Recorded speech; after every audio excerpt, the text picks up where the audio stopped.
Thank you all for having me. Thank you again for the gracious award. I have a little story to tell before I get started, and it has absolutely nothing to do with data. And I'm clicking, and I'm hoping it clicks. There we go. Yes. All right. So a couple weeks ago, I'm sitting on the couch one night next to my husband. We've been married 18 years, which is important in the story. And he said, "What you working on?" And I said, "Oh, a presentation I'm going to give in Akron, Ohio." And he said, "My father graduated from the University of Akron, Ohio." And I immediately said, "No, he didn't. He graduated from St. Lawrence University. We took our kid there when we were visiting years ago to St. Lawrence University, toured the campus. I mean, I know that's where your dad went." And he said, "Well, my dad started at St. Lawrence University. He went there 2 years, joined the military, and then after his duty and tour in the military, they moved to Ohio, they moved to Akron, and this is actually where he got his degree." So funny thing that I didn't know where my husband's father graduated from college, kind of embarrassing, but kind of ironic and made this seem oh so fitting. And I said, "My picture is gonna hang in the halls at this university, maybe forever, I mean, for a long time." And it bears his name. So he passed away about 13 years ago. So I'm just pretty excited and honored, even more honored to be here because of that. And now I know where my husband's father got his degree. So I'll stop saying St. Lawrence. Now I got to buy him a University of Akron shirt because he's got a St. Lawrence t-shirt. So I pulled together this presentation knowing that it was an audience largely an education-based audience and a small business-based audience. So a lot of statistics. My hope for you at the end of this presentation is there are just a few things that you found interesting enough and actionable enough that you can act on them. So Epsilon, does everybody in here know what Epsilon even is? Does anyone not know what Epsilon is? Couple people. All right. We are a global marketing services provider. We help thousands of brands. We build marketing databases. We have a lot of data. We're the largest email service provider out there. We have over 9,000 associates across the globe. We now have almost 2,000 associates in our EBR. That's our India office. We have over 70 offices. We manage a lot of data, a lot of loyalty data, a lot of memberships for some of the world's largest brands and for some of the world's smallest brands. So what is it that we really help marketers do?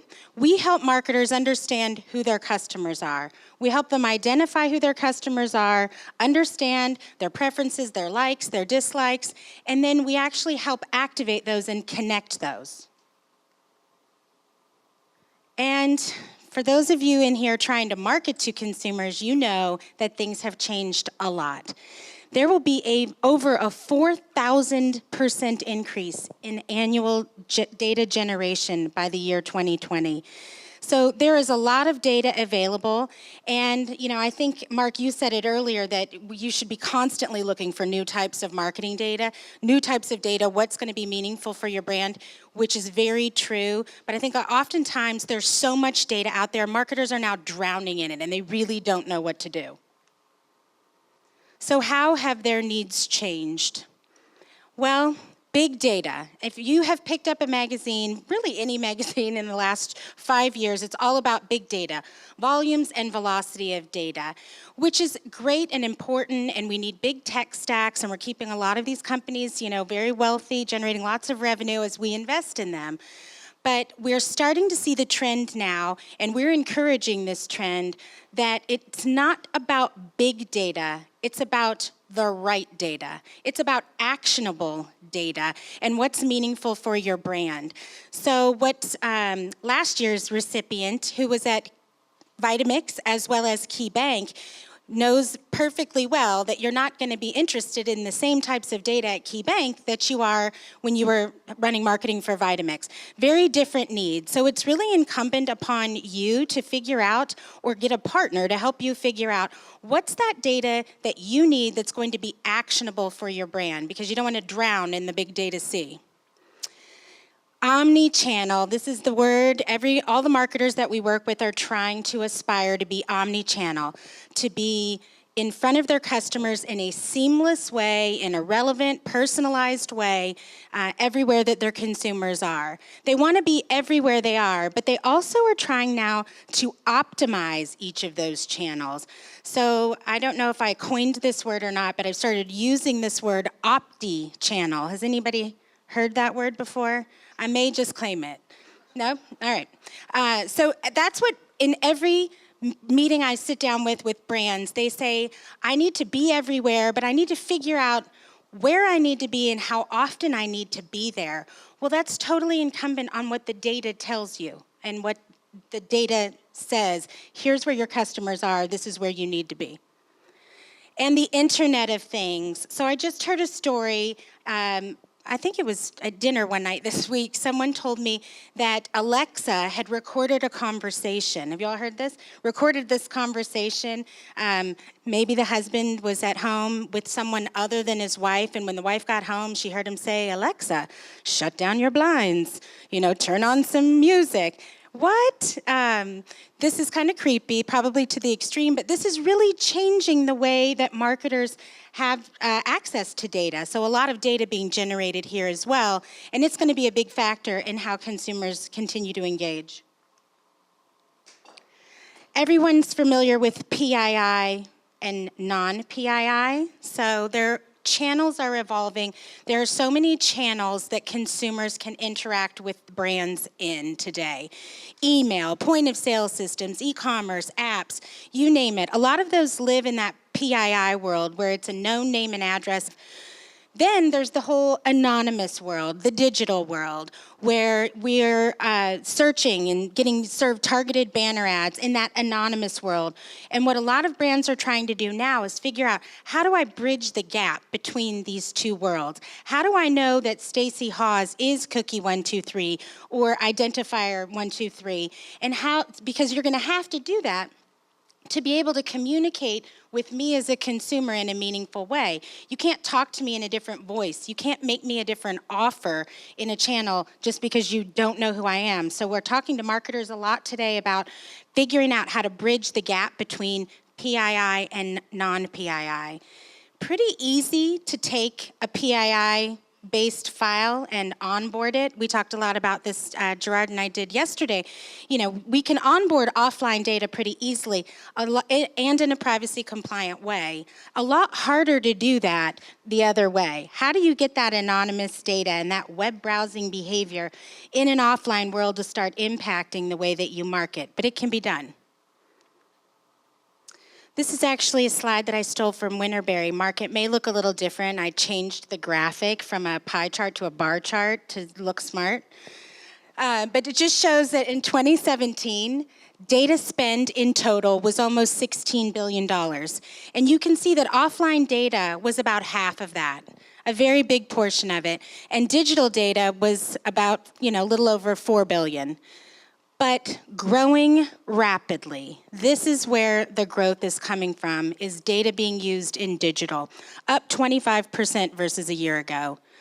Not the same story in the offline world, down 4.4%. And you may remember this stat better than I do, but at the beginning of last year when the Winterberry study came out, I think it was predicted to be down about 1.5%. And then the bottom fell out in the back half of the year, particularly in Q3 and Q4. So it was predicted to be down slightly, 1% or so, and actually ended up down 4%.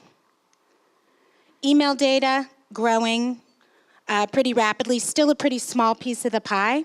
And TV, we're starting to see some growth out of. But let's fast forward to 2018. Digital is the big winner again this year.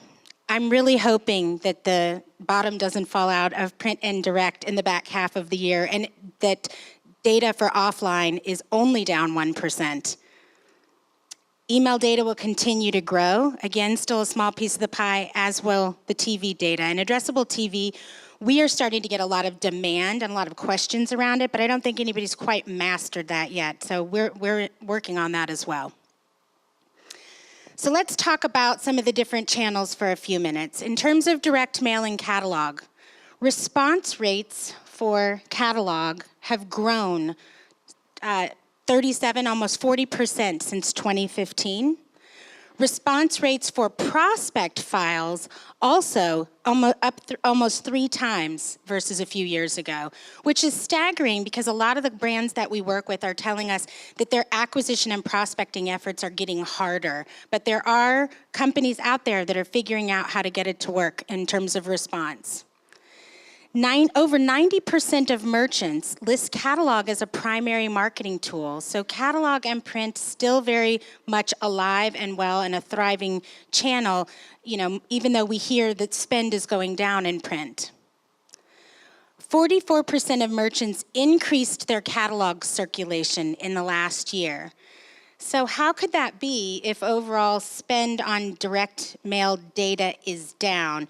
It's that we have a lot of the others, the other 56%, shrinking.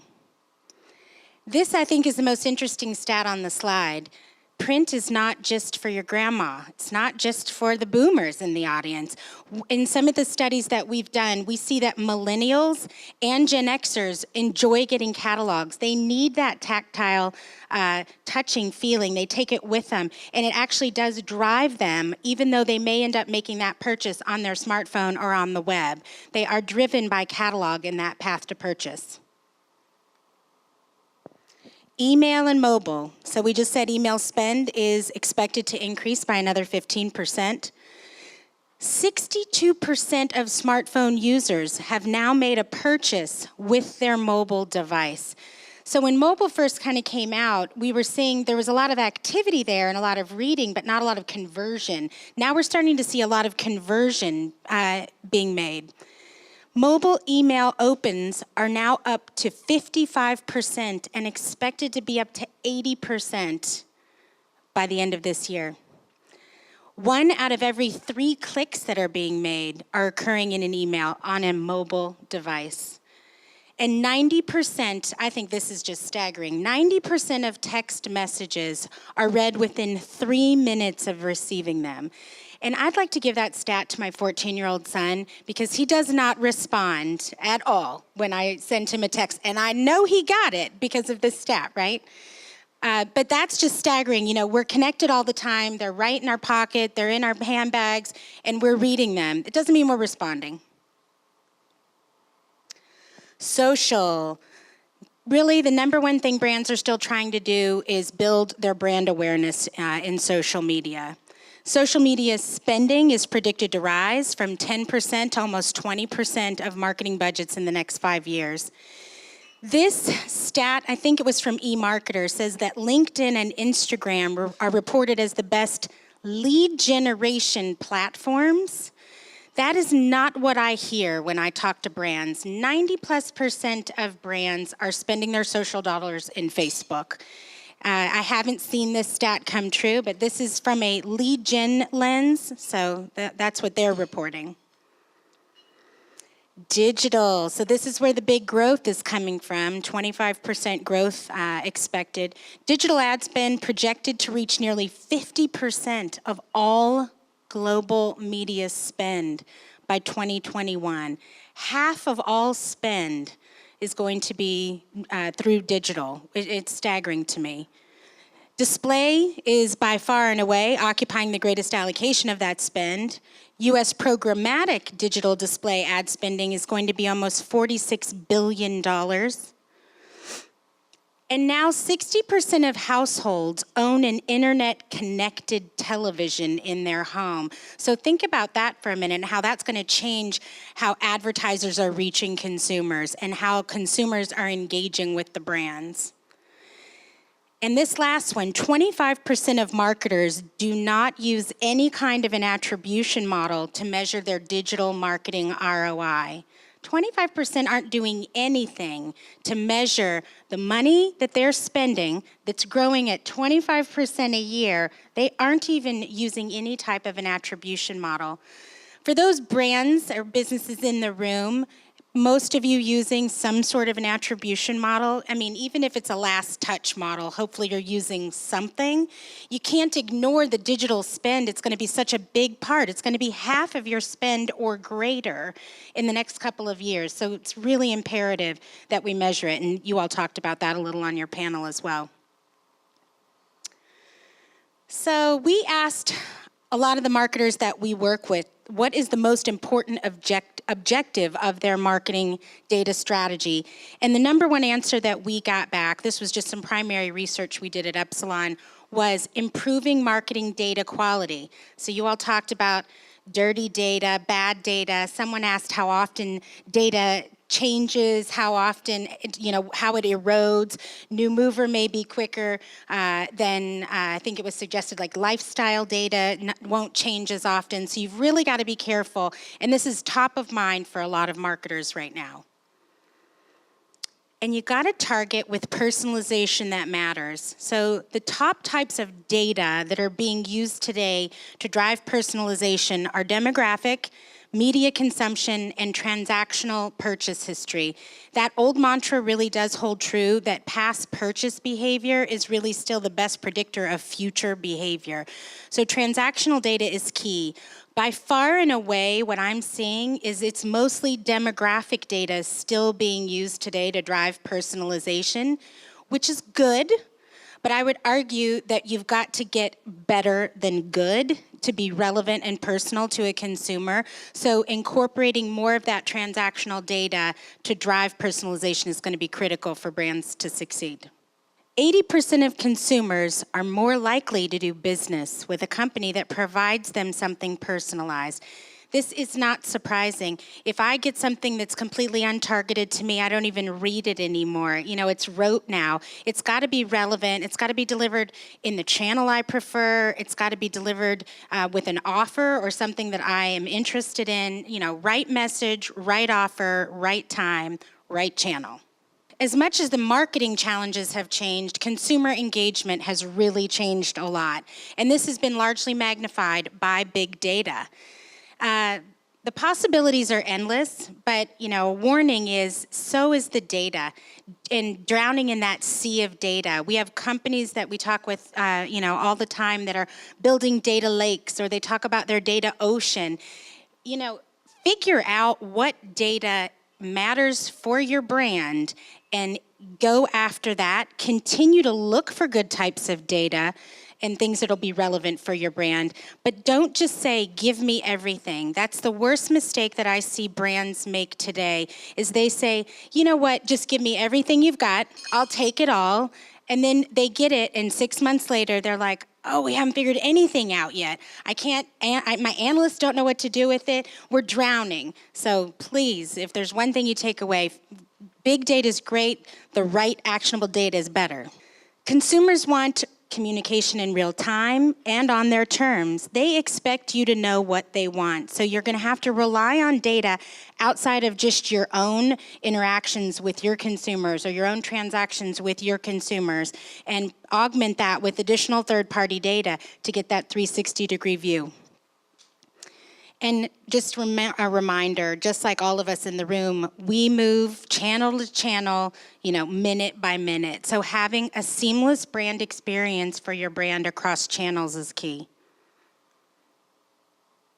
We talked about Amazon a little bit earlier. And be it friend or be it foe of the small business, you need to have an Amazon strategy. You're going to beat them or you're going to join them. You can't turn a blind eye to Amazon. Amazon's e-commerce sales are expected to reach 43% of total e-com sales this year. 43% of every transaction made on the World Wide Web that Al Gore created for us are through Amazon. It's crazy, and it's only set to grow. 21 million unique visitors every day. Where do these people even come from? Not surprisingly, many of the retailers that we work with, they don't know what to do. They really still haven't decided to put their product in the Amazon marketplace. They don't know if they consider Amazon a competitor. Are they a direct competitor? Should I consider them a partner? Should I put my products in? But as a brand, it's really going to be critical that you know what your strategy is and have one. So we took to some primary research to find out who is shopping on Amazon, and are all Amazon shoppers alike. Amazon shoppers, from a demographic perspective, tend to be 45 to 64. They're married. A lot of them have children. A lot of them have college degree. They have disposable income. Their incomes tend to be greater than $100,000. They own their home. They've got net worth, so their pockets are open and they're willing to spend. The lifestyles and interests are interesting. 2 times more likely to have an interest in science or new technology. 2 times more likely to have a travel and or an entertainment card in their wallet. Preference to do internet research before shopping, which makes a lot of sense. And best marketing profitability. They have disposable income, so they're spending. What are they spending on? The top 3 categories that we see that they're purchasing on through Amazon: bed, bath, and linens, kitchen accessories and home decor, and patio or outdoor furniture. Not terribly surprising. Some of the other categories that you see, a lot of kids' merchandise is being bought through Amazon. A lot of home decor, a lot of patio, backyard. Sporting goods makes sense. Electronics, gifts, and gadgets. The only one that surprised me on here was that horse enthusiast category, so I'm not really sure what they're buying with regard to that, since not that many people own a horse, but that popped up as a top category as well. So what is a small business to do to compel shoppers to buy from them instead of going to Amazon? Well, you got to have comparable offers to what they can receive through Amazon. Free shipping and comparable prices are pretty important. Promotions, also very important. But one of the most compelling things is going to be providing a unique product, something that is not easily accessible to them, right when they get to Amazon. So we asked, what are some of the favorite promotions or offers? And not surprising, free shipping was far and away the best. A $5 discount on a purchase was also very compelling.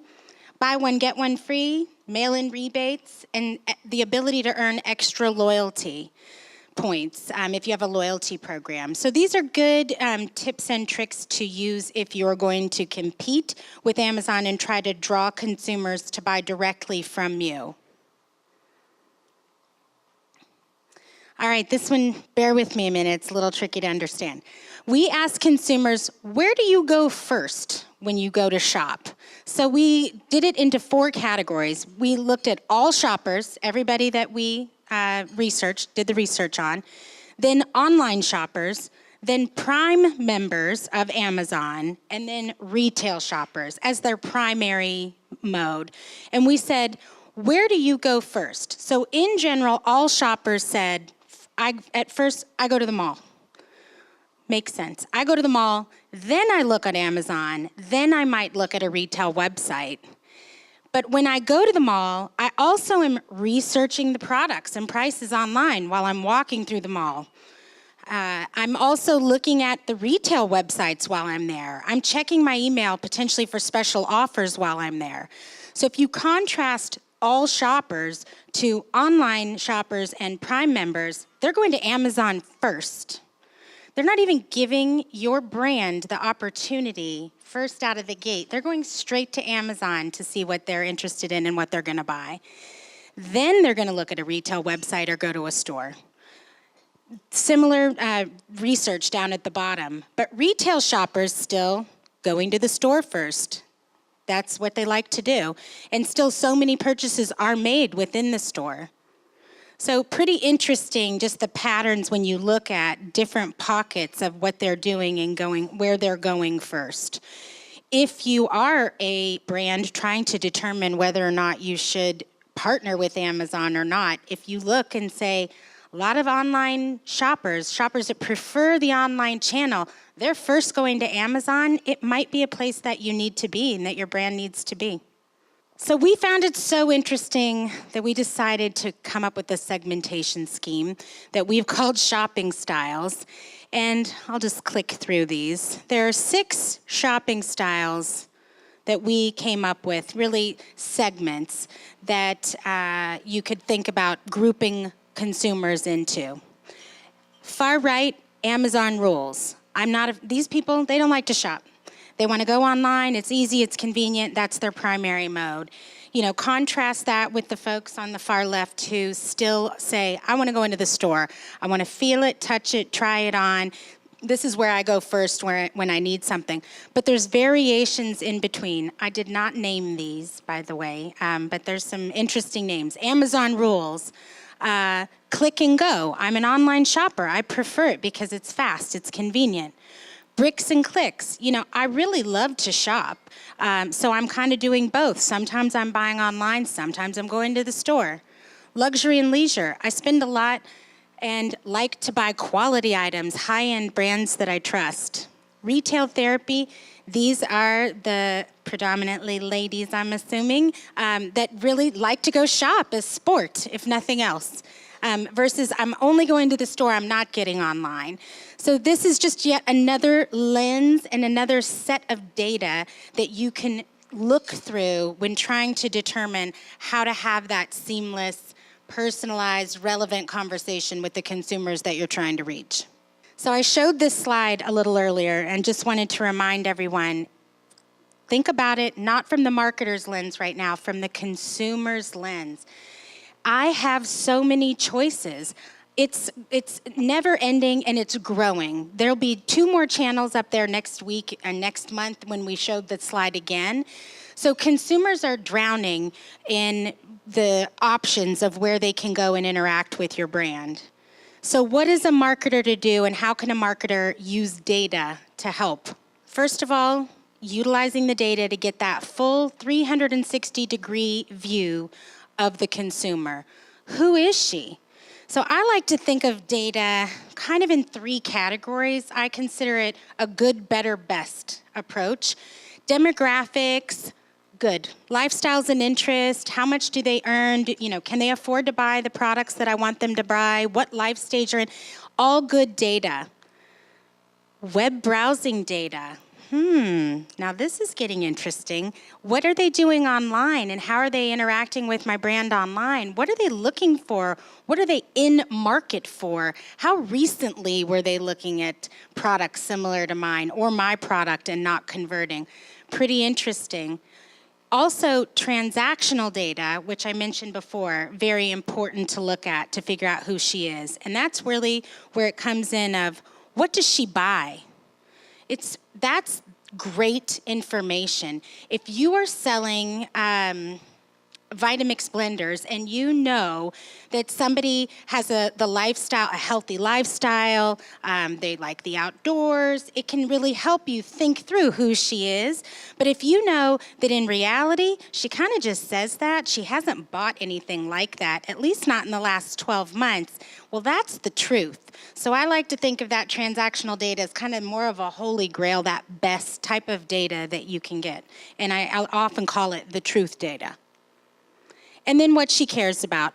This is important as well. This is better than, just knowing her name, address, and age and income. But looking at her behaviors, her attitudes, and her preferences. And if you can get at some of this data through surveying of your own consumers to know what they care about and what kind of lifestyles they have, even better. So once you've got that 360-degree view, you can use data now to help you meet your marketing objectives. Really, it's about insights, audience development, activating those in an omni-channel way, and measuring and attributing how it worked. Insights. What can you do with data? Data can help inform your communication strategy. It can help identify the right communication channel and how you should get that offer to a customer. It can help with creative messaging and offer development as well. So utilizing, some of the folks on the panel were talking about using data to figure out what that right message is, very much like what the agencies are doing. The agencies in days gone by, and probably many of them still today, are taking 1 or 2 data points and creating an entire strategy for a brand based on that. What if it was more informed by actual data? And you really knew who these people were, and you really knew what they cared about. Think how much more effective that message is going to be off of a lot of data versus 1 or 2 data points. Audience development. So data can help you figure out who your right audience is. Are you trying to cross-sell or upsell to your existing customers? Increase loyalty of them, reinforce your brand position. Data can help you identify who the right audience is, and then you have the opportunity to go execute and activate those across channels. I think historically, the primary use of data that I have seen has been in a direct mail or a print world. That's really what the data has informed. Like, what's your catalog or what's your direct mail strategy going to be? All of that same great data can be onboarded for use in Facebook, Instagram, Pinterest, all the social channels. It can be used in email, which we've been doing now for a number of years. Targeted display ads, mobile, and addressable TV, which I mentioned earlier. So all of that great data that is accessible to brands offline can all be onboarded online. And then the key is going to be, did it work? So don't be one of those brands that says, oh, I don't need to do any kind of attribution. I'll just keep spending my money and assume that a high tide's rising my boat. I'm going to spend more. I'm going to make more. Not necessarily true. So be sure that you're evaluating and putting the right metrics in place up front and measuring those on the back. Pretty basic, but pretty important. All right. Does everyone know the brand Lehman's? If you have not heard of Lehman's, Glenda Lehman is with us today. Her father founded this company, I think, in 1955. I had the opportunity this morning, bright and early, to drive down and tour her retail facility with her. So they have a 40,000 square foot-ish. It's more like a museum to me, although I did make a number of purchases. It's more of you've got to go see it if you haven't seen it. But so it's one retail store in Ohio, and then augmented with catalog as well as, obviously, online presence. They work with us, and we took a look at some of their data. So just to highlight, what I was saying about data can be used to inform that 360-degree view of who the customer is. We took a look at, demographically, they are middle-aged. They're about 55 years old. Most of them are married. A few more females than males, but a decent balance. I don't often see that, so there's more males buying from that brand than a lot of the brands that we look at. They've got disposable income. They over-index in rural counties, no surprise. They've got net worth, so they've got money. They are disposable income. And some of the lifestyles and interests that they over-indexed for books, for senior products, country music enthusiasts, boat owners, online transactors. So knowing this information, again, just different data points to help them figure out what that message should be to those consumers and how often and in what channel. They have strong purchasing power, as I mentioned, 57% in the top quintile for overall spending, 51% for offline spending, so they aren't just spending in online channels. They were in the top 58% quintile for total transactions made across the cooperative database that we run, and 71% have purchased in the last 6 months, so they're very active. So good news, Glenda, your customers have money, they're actively spending, so put your offers out in front of them. Their lifestyles, this is another slice that you can look. They especially like quilting and woodworking, but they're also interested in technology, so maybe not something that would have been, intuitive to them. We talked about their purchase activity, they're frequent purchasers. They especially purchase in garden and backyard, books and tools categories. Again, sometimes data isn't meant to give you that aha moment. It oftentimes helps just you understand, yes, that's what I thought, and now I know it based on what they're buying. So sometimes you get those aha moments from it, and sometimes you say, yep, that's right, that feels right. It's interesting, as many brands as I've worked with over the years, the number one thing that brands are surprised about is how old their customers are. I don't know why, almost everybody I meet with, they say, oh, Chico's, the brand Chico's, my customer is 45. No, she is not. She is 62. And aging, and so the cougar sweater you had in the front of the catalog, you might not want to have on the front because she's not buying that. She's buying the white sweater on page 3. As an aside, it was not planned. And if anyone works for Chico's, the cougar term was a compliment. Somehow a compliment. So we looked also at just behavioral propensities of where their customers might be high or low. Again, some things may be interesting. Most of them aren't cord cutters, not surprising. They ranked low for mobile banking, for attending professional sporting events. So I don't know if many of them are going to go to the game tonight. But what did they score high for? They have pets. They have financial advisors. Some of them have a second home. They like holiday ornament collectibles. Well, that's a really good piece of information to know. Maybe they should put those holiday collectibles right in the front of their store, so it could even help with merchandising and placement of product in a store. And then we took a look just at the shopping styles. This is the Amazon shopping styles.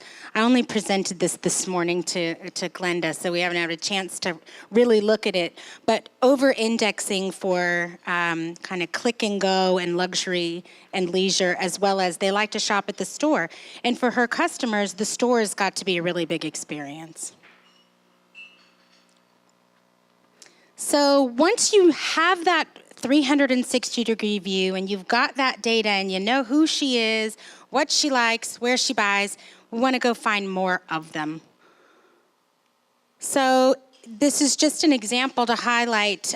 This is not specific. Well, actually, the example is specific to Lehman's, but we looked at, from a demographic perspective, these ladies look exactly alike. So at first glance, which is why I'm talking about that good, better, best, data is telling us that they're very similar. So if you stopped there, you might give them the exact same offer at the exact same time on the exact same cadence. But if you dig a little bit deeper and look at some of the consumer insights that you can get based on what they've purchased recently, you'll see that she's only spent $200 in the last 12 months. She's made no purchases in the garden and backyard, which seemed to be pretty important and something that the Lehman's customer cared about. She subscribes to some magazines. I mean, it's interesting, but when you look over at Shelley spent $1,500 in the last 12 months. She's got really high activity in garden and backyard, 15 purchases in the last 12 months in that category. 2 purchases in books. She's just much more active and spending a lot more, and in the categories that make sense. So when you start to try to discern who's going to be the best candidate for an acquisition campaign, who would you choose? Well, probably the higher potential consumer who's got the spend, who's actively buying in the category. So again, data being used to inform which customers to go out and get from an acquisition perspective. I flew through this. Key takeaways. Predict the future. Use transactional data as a key takeaway, I would say. Oftentimes, brands and small businesses may know 1 or 2 purchases in the last 12 months or maybe in the lifetime of what that consumer has made. you can get at additional data that will give you that full view of where else she's buying over the last 12 months and over their lifetime to really help inform those strategies, not just for new customer acquisition, but for figuring out for win-back campaigns, for loyalty campaigns, for those one-time triers to get them to become two-time buyers. And I want to debunk the myth that big data is for big companies. Big data should be smart, actionable data. Figure out what the right data is for your brand, but it's for companies of all size. Don't get caught up in it. Figure out what's right for your business. Understand the path to purchase and the consumer's journey and what their preferences are, and think about utilizing data in every channel so that you can maximize that channel spend or that opti-channel optimization. Thank you.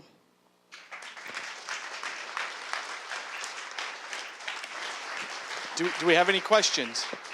Any questions? I'm the only thing standing between you and happy hour, it seems, so probably aren't very many questions. I do. Yes. Hi, my name is Sydney Chinchana-Chokchai. I'm the professor of marketing, and that's why I'm taking a lot of pictures of your slides. I'll send you the presentation. Yeah, because I teach e-commerce. So this is perfectly fit with my lectures. I have a question about Amazon. You said that a lot of customers go to Amazon to check out for online purchase. Did your data tell you that they go through Amazon from their search engine, or they go directly to Amazon website? It was directly to Amazon, not through the search engine. Yeah, They're actually going into Amazon first. Okay. So because Unfortunately. Because when let's say that I'm a consumer and I shop online a lot. Sometimes I go to search engine, and when you search for something on the internet, Amazon always come up because they invest heavily in search engine optimization. Yeah.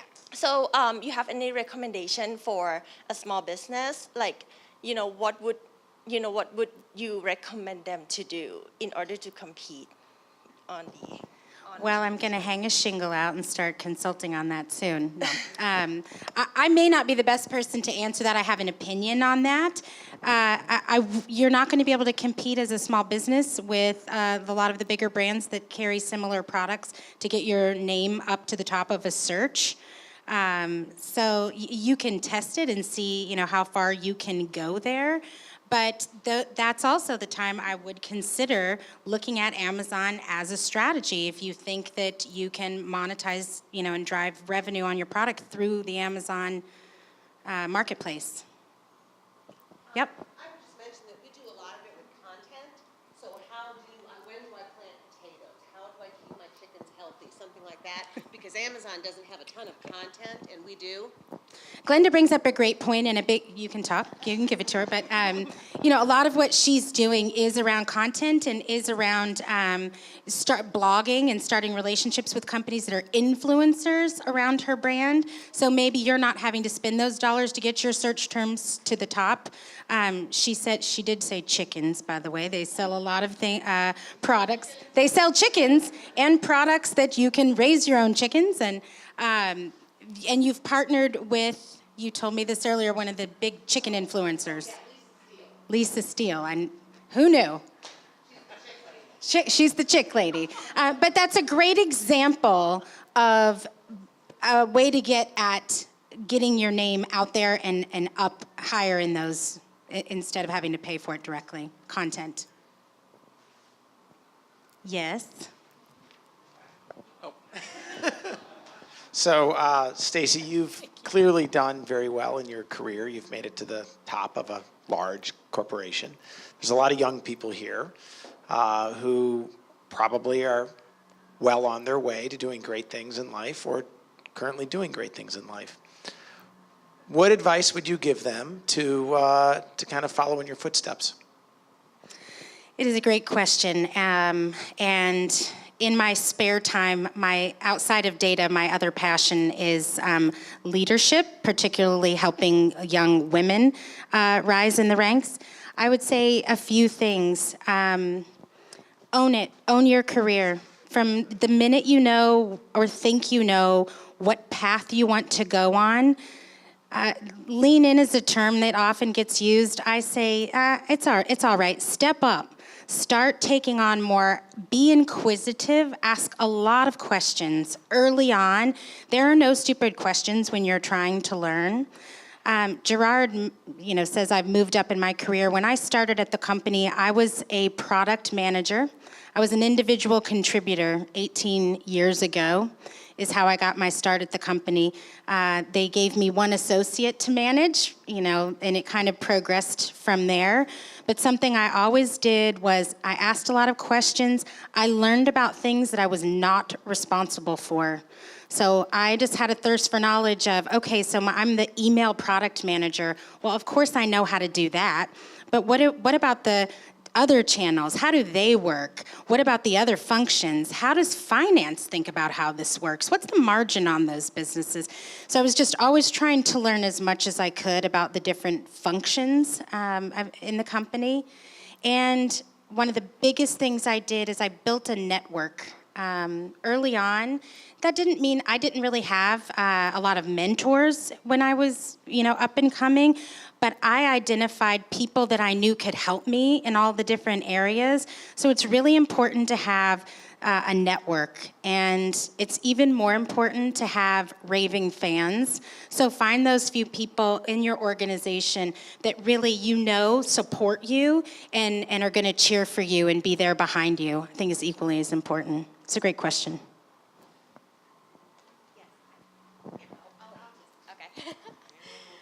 Okay. We'll switch again. So you talked a little bit about big data isn't just for big companies. So what I've been doing with my clients, I used to work for a very large company that had tons of big data, and they didn't use it correctly. And so now I'm coming back home to smaller companies that I'm trying to help them understand how to digest big data. What's your best recommendation for a small business that's never looked at big data? Where do they start? How do you make it less intimidating to them? Because as soon as I say big data, they get so nervous. Oh, that's not for me. Well, so don't say big data. Just a suggestion. Right. Start small. Start to gather the data points that matter. Somebody said earlier that they were writing down, the data points at the NASCAR. One at a time. Just to get a sample, and don't go technology heavy first. Figure out what you think you need and where you want to go, and then figure out what technology you're going to need to get there. But there are a lot of really great companies that help small businesses out there. So find a partner and don't try to solve it on your own, is what I would say. Perfect. Thank you. Okay.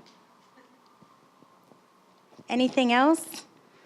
Thank you so much for the opportunity to present to you all. I really appreciate it.